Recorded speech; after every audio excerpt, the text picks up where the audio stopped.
Welcome to Resident Council. We're glad you're all here. We're glad we have another good crowd. Still can't hear? No, it's on. Yep. It's on. Just have to be quiet. Okay. How's that? Okay. Ooh, now that's too much. Okay. We are happy that you're here, and so many of you are here.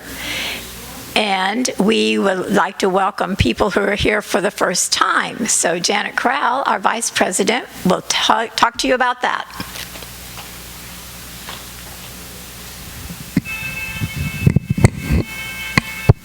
Good afternoon, everyone. I want to try something a little different today to make it easier for Steve to capture you on video.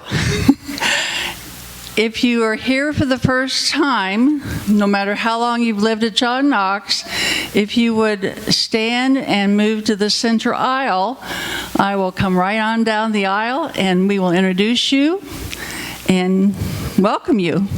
So, who's the first brave person to get up? Yes.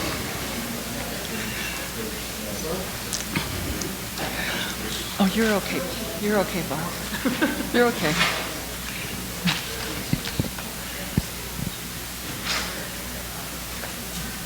Camera right there. Welcome, and your name is? I'm Jackie Gilpin. And Gordon Gilpin. And where did you move from? Leawood, Kansas. And how long have you been here? 3 months and 1 day. Oh. And where did you move to? Rose Court. We welcome you. Thank you. Thank you very much.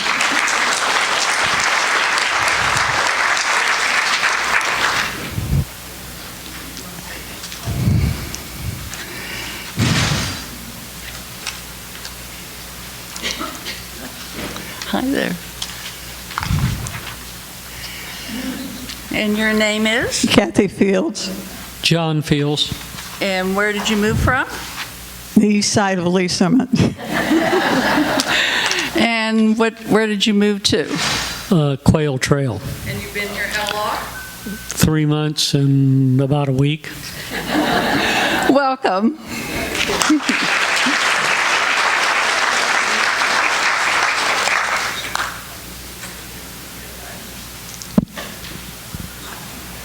Hello, and your name? Lois Jacobson. And We moved from Lee Summit, but prior to that, Iowa. Iowa. Okay. And where do you live? We live in Meadows East. And you've been here how long? 2 years. 2 years. Mm-hmm. We're so glad you're here. Thank you. Welcome. Anyone else?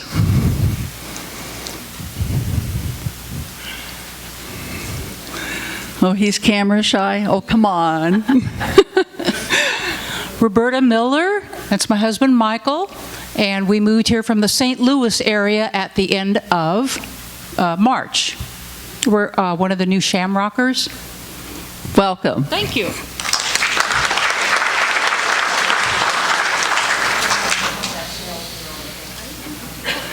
And your name? Carol Lemery. Say it again. Carol Lemery. Jim Lemery. And we moved from the east side of Lee Summit, and we live on Lilac. And you've been here how long? Since November. Welcome.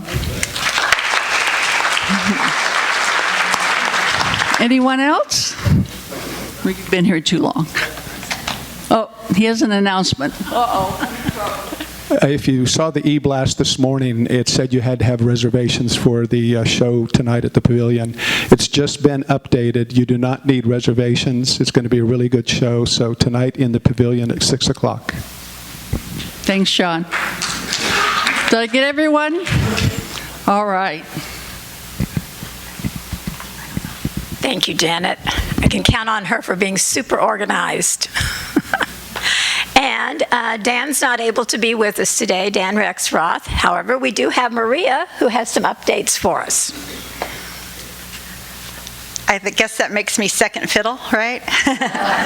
Dan's actually at an audit committee meeting, so I know he would rather be here with you, but I lucked out. So I hope you all had a nice 4th of July.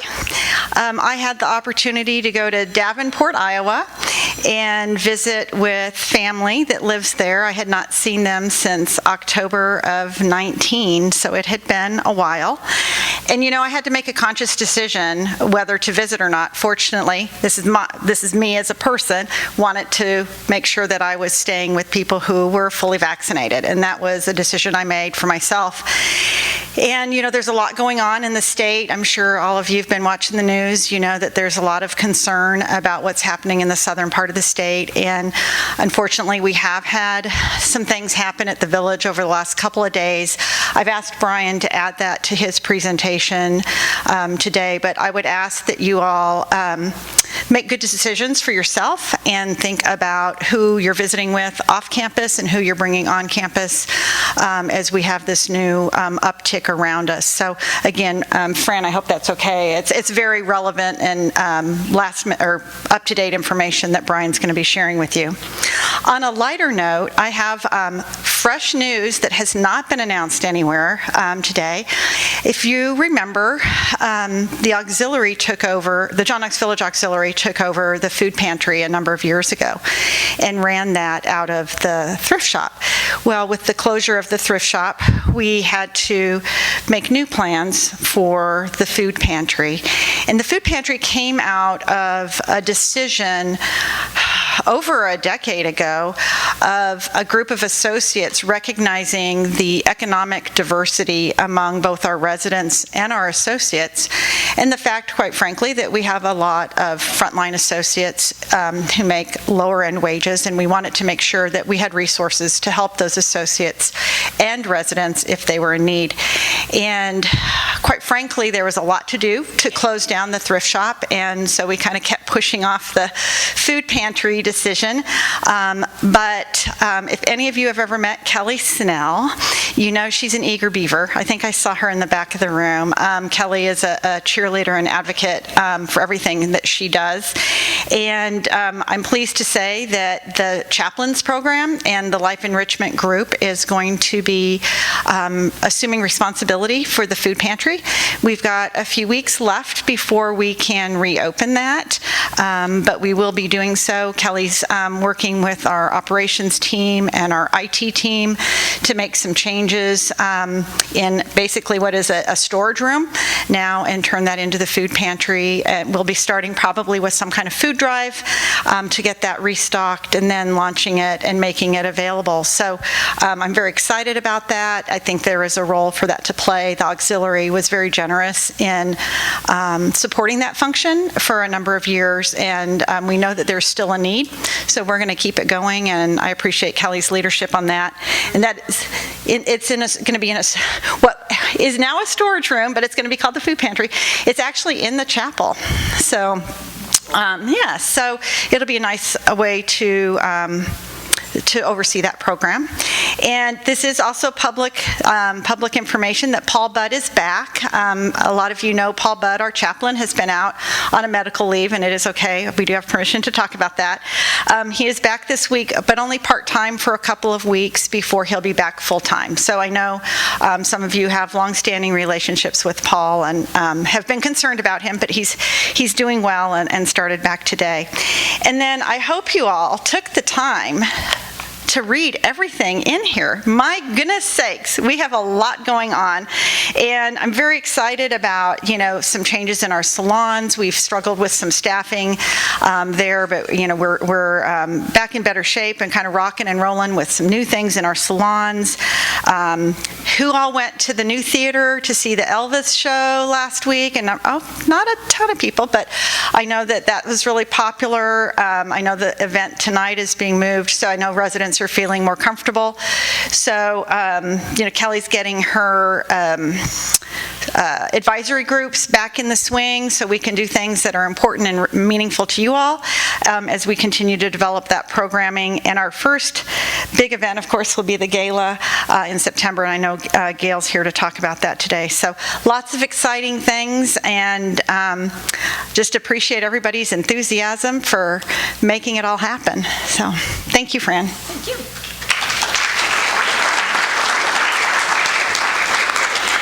And before we move to this year's gala, we have some unfinished business about the gala that didn't happen last year. So Gail Benet from the foundation is going to tell you about that. Thank you. Yes, this is very exciting. It would have been a year ago, last July, would have been a year ago this month that we would have been having a fiesta, but we know what happened.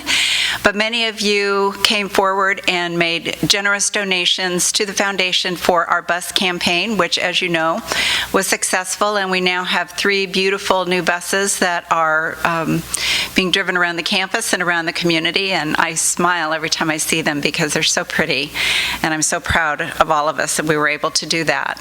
And one of the things that we said when we did the campaign last year, that for every $100 donated to the campaign, which is the cost of a ticket, would have been the cost of a ticket last year as well, the person who made that gift, their name would be entered into a drawing. And so if you gave $100, you got 1 ticket. If you gave $1,000, you got 10 tickets, and so forth and so on. So we ended up with about 350 tickets. So we had quite a few people whose names went into this drawing. And the winning person or couple will receive VIP treatment aboard one of the new buses. They will be transported around the campus. They will be treated to dinner for 8, a progressive dinner, which will include a drink and appetizers at Places Restaurant, an elegant dinner at the Metropolitan, and then dessert and coffee at the Courtyard Cafe. So you're probably thinking, please stop talking and draw a name. So that's what I'm going to do. So I shook these all up really, really, really, really well, I think. So who would like to draw? Anna Margaret, you want to draw the name? Anna Margaret is a wonderful ambassador for the foundation in many ways. Okay. Can I draw my own? Sure.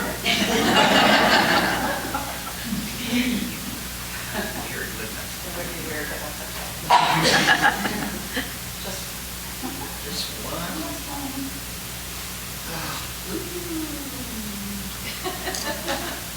Mike Fredholm?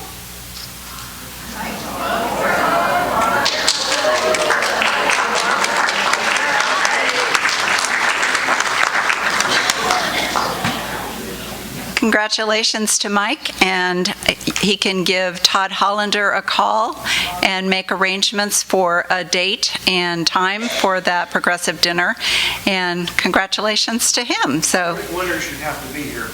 well, we put in the voice that they didn't, Ron, so we can't change the rules now. So, but anyway, yeah, troublemaker.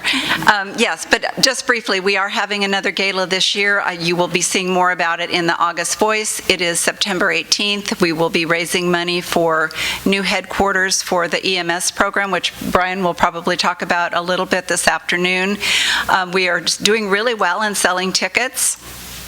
And selling tables, and we started to receive baskets from the various neighborhoods. We actually got the Building A basket today. It's really cute. It's a Mexican margarita theme, and people are just so creative. So we do need that kind of help if you are able to attend, donate, help with the setup, or do a basket. So that's all I have, and thank you very much.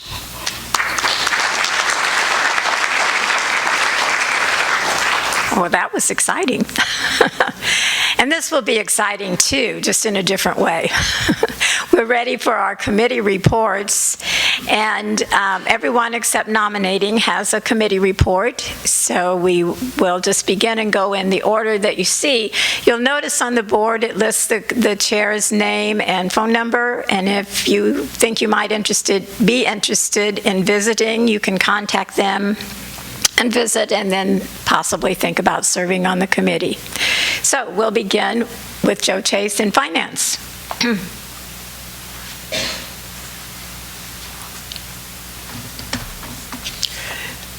Let's see if I can, can you hear me? Yes, okay.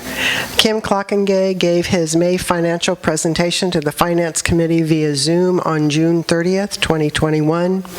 In May, there were 11 sales, which is 1 favorable to budget. On a year-to-date basis, sales are ahead of budget and well ahead of last year. There were no move-ins in April and 5 in May, which is 3 under budget.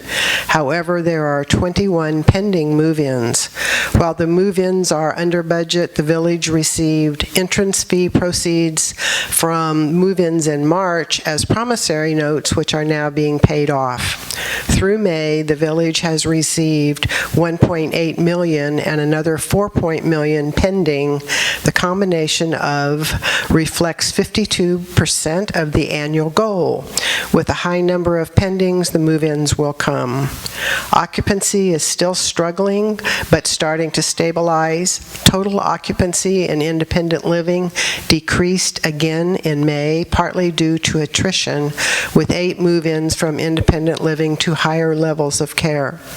The Village Care Center is 16 under budget, and staffing issues continue to be a problem. Village Assisted Living 400 was at 22 in May and now at 25. Overall, still under budget by 6. We graduated 11 CNAs and expect to have 17 international nurses on campus by the end of June. Home health admissions show improvement, but with fewer visits which impact revenue. Improved rates that were negotiated will go into effect in July. Hospice continues to experience an increase in activity and improved revenue. The village took in more than it spent in May, and year-to-date revenue is favorable to budget with a contribution of $51,000. It is hard to compare this year to the previous year due to the monies from the CARES Act. Investments were favorable to budget. Days of cash on hand is 206, an increase largely due to entrance fee contributions. Debt service coverage ratio improved to 1.55. Net operating margin was under budget at 0.5%, but improved from April. Funds from the CARE Acts are expected to end in June. The Villas Phase 7 is expected to be finished by February, and 4 are already sold. Meadows Phase 2 has 22 units sold and expected to be ready for move-ins by September of 2023. Other projects around the village are being financed through the Meadows Phase 2 monies and include money allocated for Peace Parkway, Places, and other facelift projects around the village. The assisted living common area renovations are being wrapped up and should help. As of June 17th, the SBA has ruled, and the village has been forgiven 100% of the monies from the Paycheck Protection Program loan. Revenue will be recognized in June and will go into health care reserves. There will be an audit at some later date. Staffing continues to be a problem as vacancies drive agency cost and census restrains. The current budget contains contingency monies to utilize for market rate adjustments of wages in order to help with hiring and retention issues by making adjustments in specific job types. The primary areas will be the care center, dining, and EMS. An assessment of impact of trying to alleviate wage compression of similar positions is estimated to cost 3 to 4 times more than the initial amount, and is not budgeted for. However, long-term, this must be addressed. The recent graduation of CNAs, along with the arrival of international nurses, is helping to support required staffing, but is not filling enough of the vacancies to allow the census to grow. The next meeting will be held in the Missouri Room on July 28th in person. Yes. You said that Meadows 2 would be September of 23 and September of 22. Oh, September of, I have a mistake there. Surprise, surprise. September of 22? Okay. Thank you.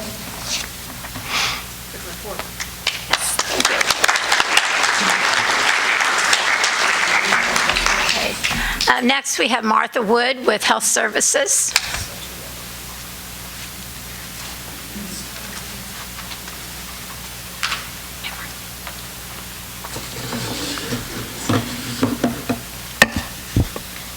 There. I hope you can hear me with that. There was a little overlap between this report and the one that Joe gave, but there are also differences. The Health Services Committee met on June 9th in the Administrative Boardroom. It was our first in-person meeting since February of 2020. Anthony Colombato, Vice President of Health and Community Services, was our speaker. He first gave a general update. Home Health has signed a managed care contract with both Humana and United. The hospice-related Medicare program for the seriously ill has been approved and will start soon. It is for those who need treatment between palliative and long-term care. It is designed to lessen some of the trips to hospital emergency rooms. John Knox Village is one of 6 facilities approved to participate. Also, the census for hospice care is up. At assisted living, masks are still required outside of the apartments, but activities and day trips have returned. Now that the hallways and common areas are complete, individual apartments will be updated as needed on a 1-to-1 basis. The new 400 wing at assisted living is now 100% occupancy. At the Village Care Center, the 12 new CNAs are working the night shift. Due to staff shortages, only John Knox residents are being admitted. The Village Care Center memory care is the only area still needing private rooms. A little used hallway will be renovated to add 12 to 15 new private rooms. Currently, all 50 memory care rooms at the care center are full. Anthony announced that Melanie McGraw will take over as home health social worker and will now spend part of her time with independent living residents. This is another step towards aging in place. The artificial intelligence balance sensor cameras, hope I said that right, will now be used for long-term care residents. This technology that can predict a fall and alert a staff member, this is great, has led to an 80% decrease in falls in the rehab unit. Anthony asked committee members their thoughts on making available a wearable watch that provides 11 or 12 vital signs. If one or more vitals is abnormal, an alert would be directed possibly to an EMS, home health, or even a physician. There would be a cost involved. This is still in the talking stage, but a program for 10 people may be arranged. Our next meeting will be at 2 p.m. on July 14th, 2 days from now, in the Administrative Boardroom.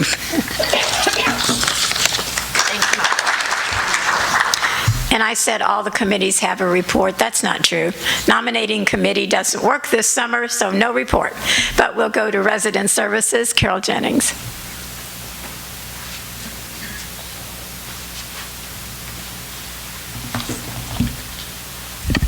Resident Service Committee met on June 14. The guest speaker that day was Gail Bonet, JKV Foundation president. She announced that the annual gala had been rescheduled to September 18 at the Pavilion with the same theme as last year, Let's Fiesta. And then there's something else with that, like repeat or... Funds from this event will be designated for the construction of a new, larger JKV EMS facility. It is estimated that the total cost of Raise the Roof project will be around $2 million, raised over 3 years. Maria Timberlake reported that the grocery bus had begun running again, and riders are gradually taking advantage of this. The virtual open house, which had been held last year, was such a success, with over 4,000 viewers signing in, that this will continue along with the regular open house at some point. New projects to be done with money left from Meadows 2 budget will be renovations at Villager Inn, Places Restaurant, and the Fitness Center. These will be done during this fiscal year. Old business was a discussion with Maria about the decrease of interest for business advertising for the JKV directory, causing the cost of publishing to become prohibitive. Different formats or other changes are being considered. Several ideas were presented by committee members. Maria will add those to her list for consideration. Final decisions have not been made, but currently it is anticipated that the regular directory will be delivered again this year. Eventually, downsizing in some form will be done. Our next meeting was today, July 12. So our next meeting will be August 9. So if you're interested in this committee, please give me a call. We'd love to have you visit. Thank you.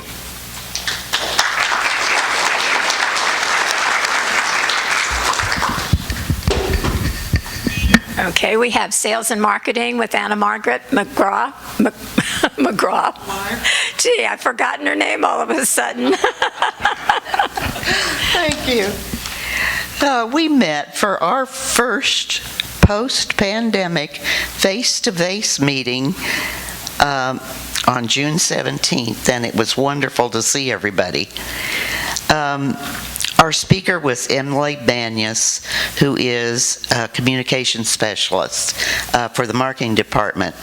Emily's been in the communications department for 20 years. She works for other communications specialists in the eBlast, Village Voice, social media, and the new website. Social media has changed the way JKV communicates with residents, associates, and the public. She works with 3 main systems of communication: the e-communications, the associates, Internet for Associates, and Facebook.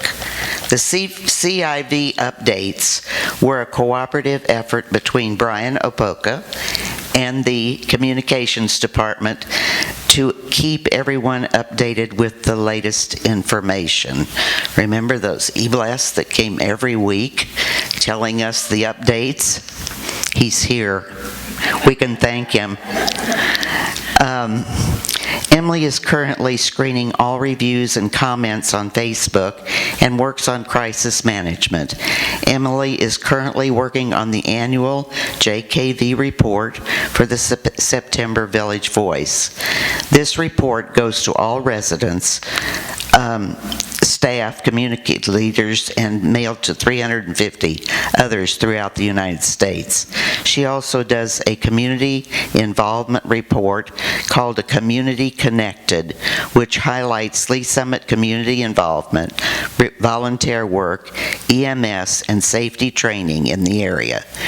Mary Beth reported that HIPAA training is required for new residents who want to volunteer or become a member of a committee. The new JKV virtual meeting open house had 637 views in 1 week. The main searches were comparison costs, meadow expansions, and the tour of the model homes. The May report indicated that 4 of the new villas are sold. Deposits for meadows, it is average 2 to 3 months with no move-ins in April and only 5 in May. The occupancy report is not where it should be, but gross sales for May totaled $6.9 million with a goal of $12.6 million. At the end of May, there were 13 vacancies and 5 move-ins, with a total of 814 paid units campus-wise. The 50-year anniversary history book is still on hold, and all the information has been collected, but needs someone to do the writing. So if there's a volunteer out there. The next meeting will be July 15th, which is Thursday this week, in the Manhattan Room. And Steve Clark, who is filming us today, back in the corner, is going to be our speaker. I don't know if you have watched on the Village Voice and the network and YouTube for the past year, all of those beautiful things that have been done to show what's going on here day by day, and to the outward community who are now looking at John Knox as a possible place to live, were done by Steve Clark. And he is going to be our speaker.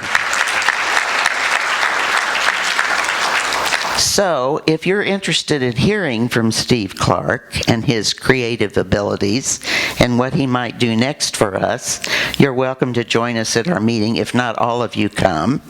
We'll meet in the Manhattan Room, and would you call me first if you'd like to join? Thank you.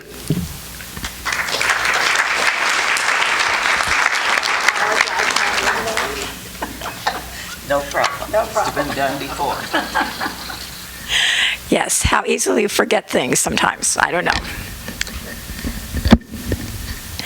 Okay, our speaker today, as you've heard, is Brian Opoka, and he's in charge of public safety, which covers a wide area of topics. When I contacted him, I asked him if he would tell us a bit about the buses and why we're making reservations and all that kind of thing. And then it sounds like he has some other information to share with us also. So please welcome Brian.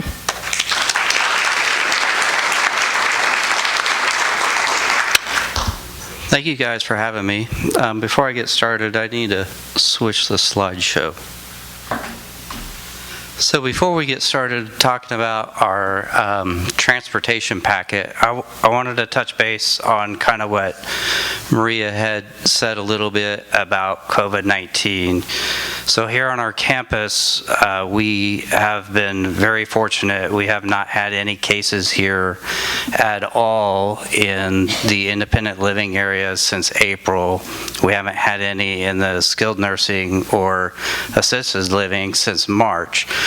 And so you guys have not heard from us about putting information out there in a while because it's been really, really quiet.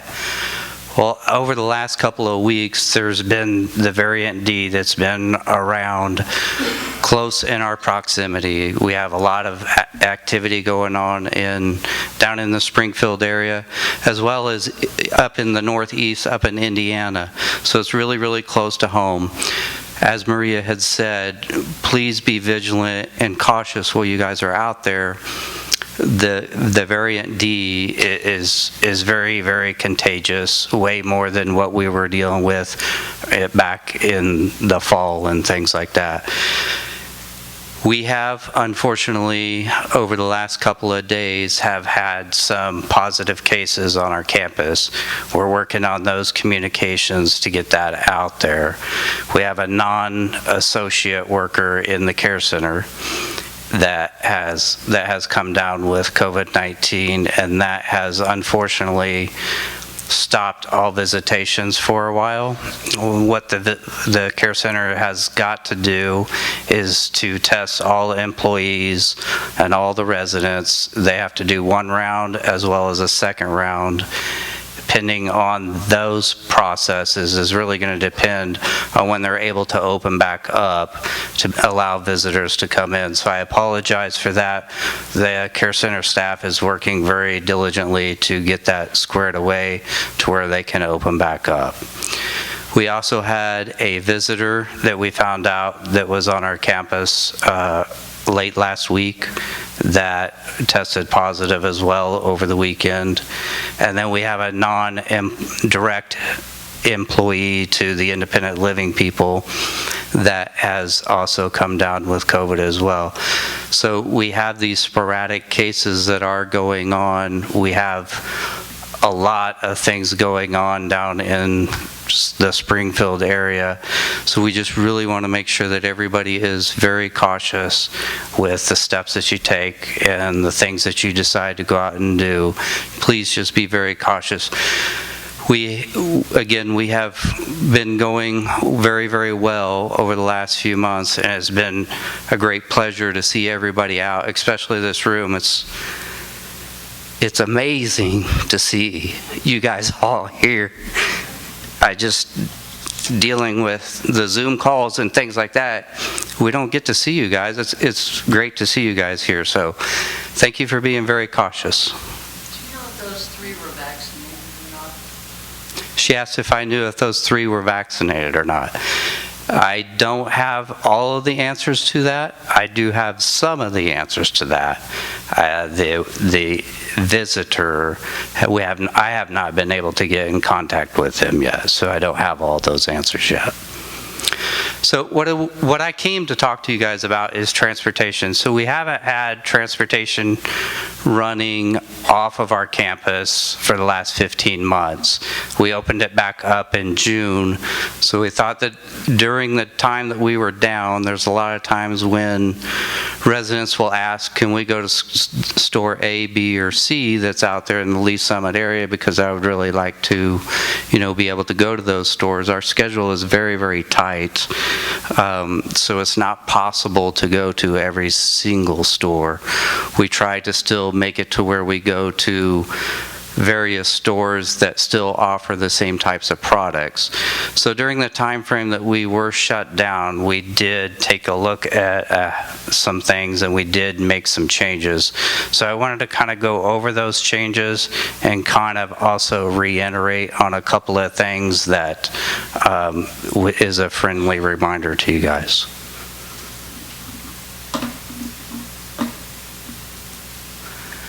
So one of the main changes on the grocery bus is that we ask that you call into our dispatch center and make a reservation prior to using the grocery bus. This serves as multiple things. It helps us with our efficiency.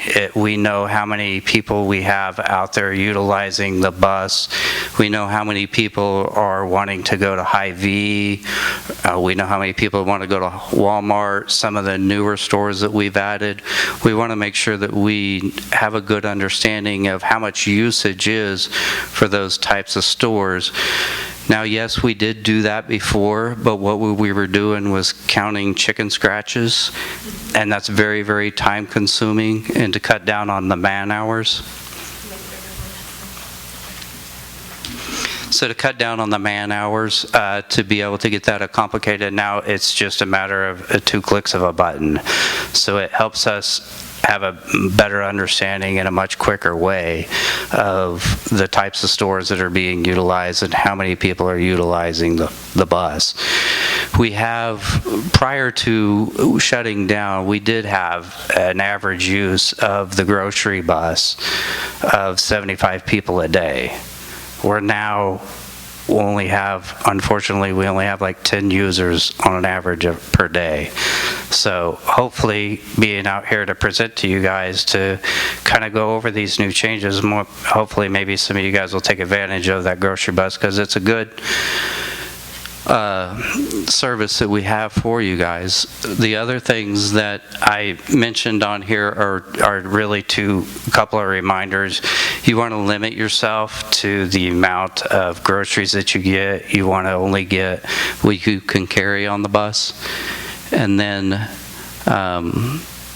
if you're shopping and you want to make sure you try and limit the hours that you're shopping, because we have a set rotation. So if you're not going to be able to make it back, please let the driver know so he knows to be able to count to pick you up on that next run. Now that last run, we really need you to be back onto the bus on that last run. So that makes things a little bit difficult, and then some people do get upset because we are not heading back until we get that one person that's missing. So that's one of the things about the reservation also, is when we do have people that do come up missing, it helps with being able to track them down a little bit faster. Or if somebody actually unfortunately gets hurt or has a medical issue while they're out shopping, this helps us to be able to get in touch with your loved ones in a much more timely fashion. So there's a lot of benefits to making that reservation to be able to provide a faster, more safer, and efficient process for you guys. So I apologize if that's something that some people are not happy with, but it will help us in the long run. So please do that.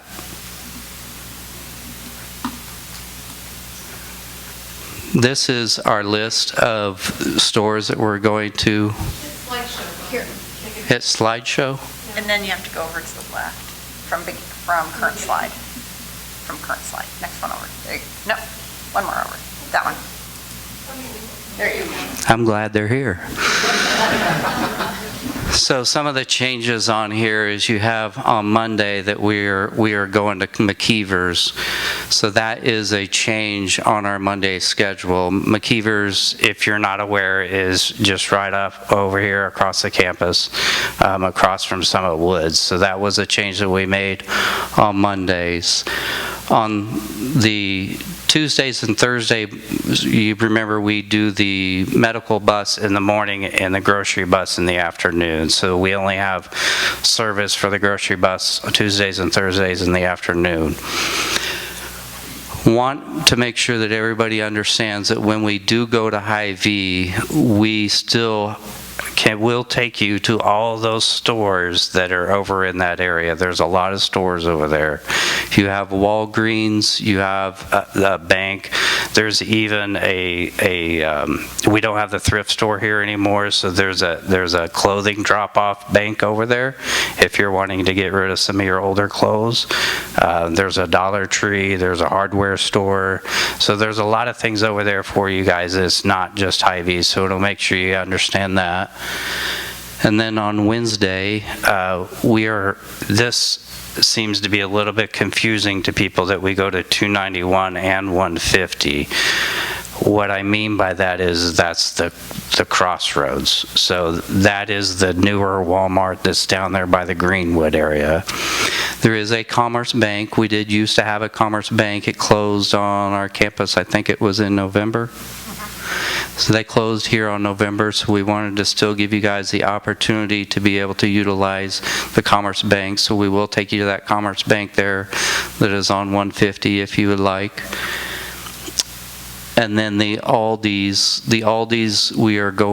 we used to go to the one on 291 South, and we are now going to the one there that's a little bit closer, and it's a newer building there on Chipman. As far as Friday goes, Friday is really about the same. So mainly the changes here are the reservations going over to McKeever's and Commerce Bank and the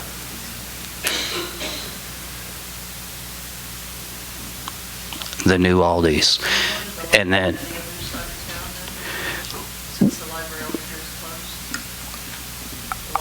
we are not going to the library. We really did not have that many people that were utilizing the library.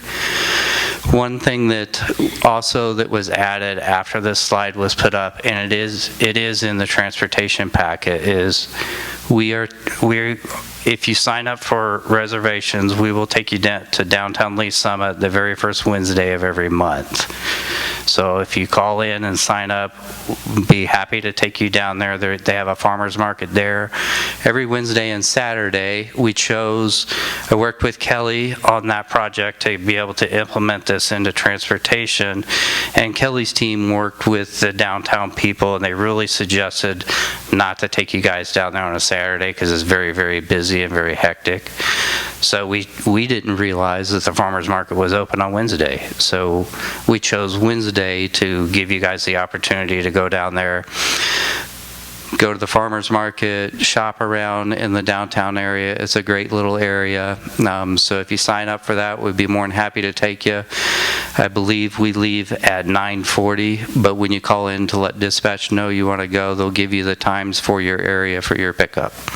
Brian, how early do you need to make a reservation? 24 hours, 48? She had asked how early you need to make a reservation. You guys can call. We prefer that you at least let us know the day before, but if you get up in the morning and you feel, oh, I want to go to the farmer's market or I want to go to Hy-Vee today, call us and let us know. We'll add you to the list. It's not a big deal, even if it's like 10 minutes before. We do prefer that it's at least the night before, but you can call last minute. We're flexible, we're adaptable, and we'll make it happen.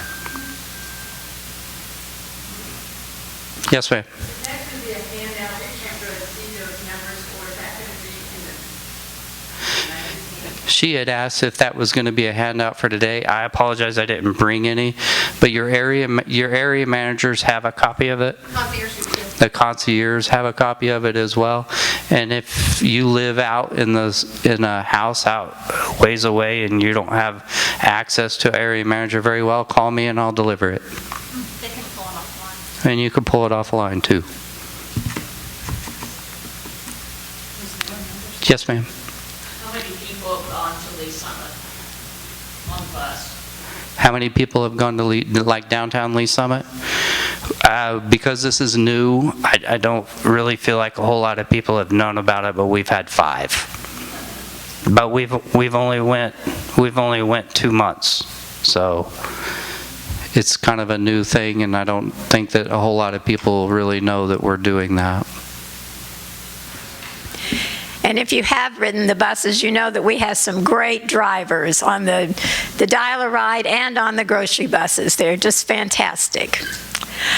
I wanted to talk to you a little bit about the town hall meetings. You probably know they happened last week for the first time in a while. Town hall is hosted by the area manager. It's held once a month. And it's different from this meeting. I think some people thought it was just kind of a repeat. But the town hall meeting does touch sometimes on topics that we've covered here, possibly who the speaker was or some important announcements. But primarily it's geared to your district or your neighborhood. And they also go over upcoming activities and events, just things that might be more interesting for your neighborhood. So you might want to give them a try once a month, but then don't forget us because we're different. So do we have any questions or comments? Yes. At the town hall meeting last week, they said that 95% of the people here at John Knox have been gotten shots. Mm-hmm. Is that correct? Brian, repeat the question too, please. He had asked a question about how many people have been vaccinated at John Knox, and you said you were told 95%. What that 95% probably was the residents and independent living. There possibly could be more. When we had our vaccination clinic, is where we're tracking that percentage. It could possibly be higher because we do know of some people that went to the VA even before we had the opportunity to do it here. So it's probably a little bit higher, but yes, that's the number that we have for independent living residents. So. What's offered for new move-ins? Thank you for saying that. I should have mentioned this earlier when I was talking about COVID. If you have not been vaccinated, or you know somebody that hasn't been vaccinated and wants to get vaccinated, you can contact me or Maria's assistant, Ginger Warner, and we can get you set up to get vaccinated here on our campus. Cimbria is coming out and doing vaccinations for us for new move-ins, new hires, and new associates, residents, or anybody that changes their mind and wants to get vaccinated. So we have that available. Just let us know. Would you address how many of the associates are vaccinated and any efforts to get that number higher? She asked what is the amount of associates that have been vaccinated, and what are the efforts to get those that are not vaccinated. I don't have the exact number. Maria probably does. Is Lori got that? It's an HR question. We're about 65% of our associates. So Lori had said about 65% of our associates have been vaccinated. We have put forth effort to educate our staff on the seriousness of not getting vaccinated, as well as we put Lori back there and her staff put together a training module that every associate has to take by the end of July, and it goes over the COVID-19 and why you should be vaccinated and those types of things. So all of our associates are mandated to have that done by the end of the month. I know that since we have had Cimbria coming, we have been successful on getting more of our associates vaccinated.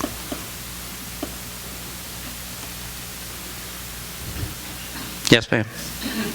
Do the associates have to wear, that are not vaccinated, have to wear masks? She asked if associates that have not been vaccinated are supposed to wear a mask. Yes, ma'am. So the way we have it today is that if you have been vaccinated, you do not have to wear a mask at this time. And we ask that those associates that have not been vaccinated do wear a mask while they're out in public. Now, if they're sitting at their desk working in their office, we're not asking them to wear that mask, but if they're out and about in the public, yes.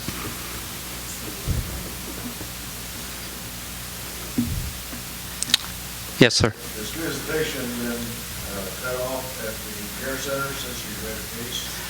He asked if visitation had been cut off over at the care center because of the COVID positive over there. Yes. What I had said earlier was they found this out yesterday, and they immediately shut down the visitation. They're going to go through a round of testing all associates and residents, and then they have to go through and do it a second time. Depending on what those results are, we'll make that determination when they'll be able to open the doors back up for visitation. We're hoping that they get through both rounds of that by the end of the day on Thursday, if not on Friday.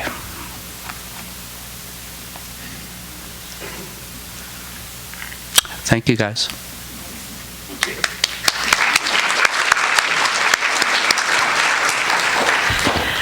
Our next resident council meeting will be August 2nd, Monday. We're back on schedule.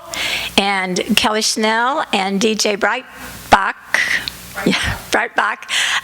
who's the new volunteer coordinator at the Care Center, are going to talk to us about volunteering, why it's important, how to get involved, and everything you need to know. So thank you for coming.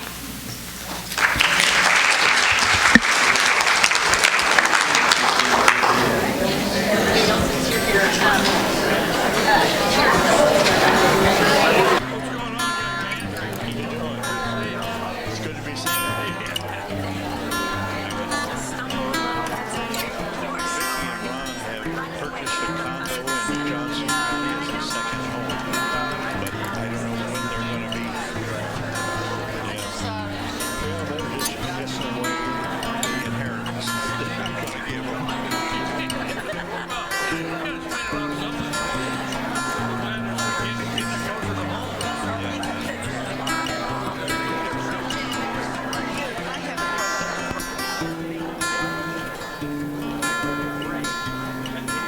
That's good news.